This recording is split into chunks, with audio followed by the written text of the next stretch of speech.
મહાદેવ હર હર. કેમ છો બધા? મજામાં? આપણે નીલુ વ્લોગ રેસીપીમાં આજે તાંદળિયાની ભાજી બનાવવાની છે, તો વ્લોગમાં બના રહેજો.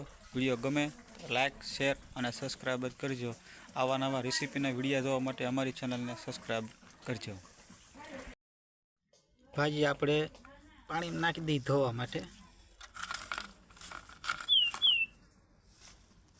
જો આ તાંદળિયાની ભાજી છે અને ધોઈ નાખવાની હરખી. ધૂળ બૂળ કે ઝીણી રસ કે એવું બધું હોય કે તો ધોવાઈ જાય. અને આ ચોમાસાની ઋતુમાં વધારે પડતી થાય છે. પછી તો થાય પણ એ મજા ન આવે, કેમ કે ચોમાસાની ઋતુમાં વધારે થાય છે. આ રીતે બધી ધોઈ નાખવાની ભાજી. ને આ રીતના એના પાન હોય, જો આ રીતના. આ છે તાંદળિયાની ભાજી. નીલુ વ્લોગ રેસીપીમાં આપ બધાનું હાર્દિક સ્વાગત છે. અને તમે જોતા રહેજો તાંદળિયાની ભાજી કઈ રીતની થાય.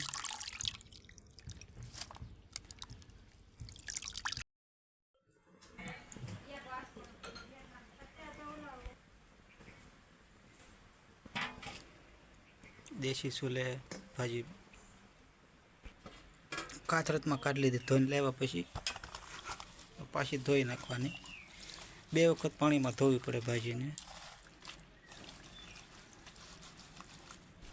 કોમેન્ટમાં કહેજો જેને જેને તાંદળિયાની ભાજી ભાવે. તેલ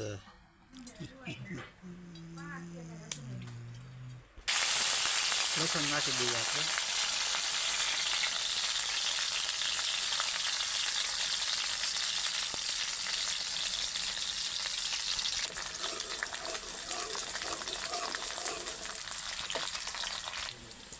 જીરું, હિંગ, હળદર.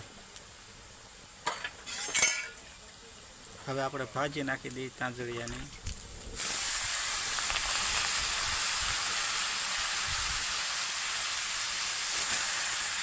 ખાલી 5 મિનિટમાં તાંદળિયાની ભાજી કમ્પ્લીટ થઈ જાય. દેશી ઓર્ગેનિક અને દવા વિનાની ભાજી છે, એટલે ખૂબ ખાવાની મજા આવે. અને તાંદળિયાની ભાજી જેને જેને ભાવતી કોમેન્ટ કરજો. અને નીલુ રેસીપીમાં આપ બધાનું હાર્દિક સ્વાગત છે. આપણે આ ચેનલને એટલા રસોઈના જ વિડીયા મૂકવાના છે, તો બધા વિડીયા જોતા રહેજો. અવારનવાર વાનગીઓના એવા છે આ ચેનલ વિશે. નીલુ વ્લોગ રેસીપી, બરાબર.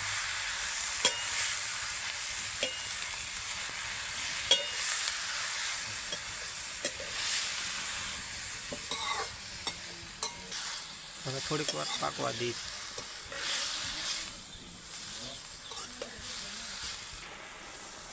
ભાજીમાં અત્યારે પાણી વધી ગયેલું છે, કેમ કે અત્યારે થોડીક વાર હવે પાકવા દઈએ આપણે એને.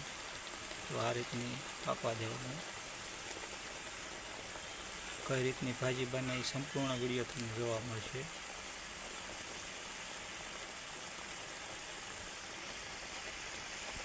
લાલ મરચું,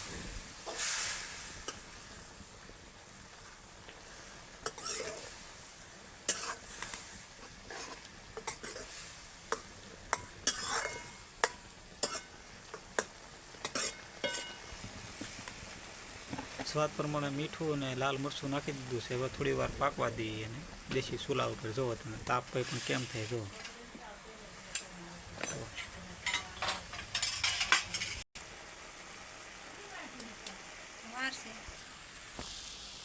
ભાજી હવે મિત્રો કમ્પ્લીટ થઈ ગઈ છે. હવે તો જમવાનું તૈયાર થઈ જાય એટલે આવો બધા જમવા. તાંદળિયાની ભાજી, ગરમ રોટલા બધું આપણે જમી લઈએ. અને આમાં રેસીપીના જ એકલા વિડીયો આવશે, એટલે ખાસ જોવાની તમને મજા આવશે, બરાબર છે.